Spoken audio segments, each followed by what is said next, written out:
विश्वव्यापी तू प्रचंड महाकाय, आदिशक्ती तू नरमुंड मालाधार, तुझ्या विना जीवनास अर्थ साकार, महाकाय तो सगुण निराकार. ओम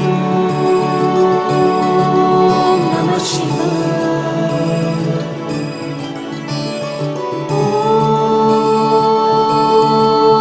नमः शिवाय. हो दिव्य शक्ती तुझं दान, तुझं चरणी माता, तूच माझा पितान, तूच माझी माता. तुझ्या चरणी लीन व्हावे हे आदि देवा, परब्रह्म तूच तुमज एक सूर ठावा. शंभू शंकरारी तुझ पायी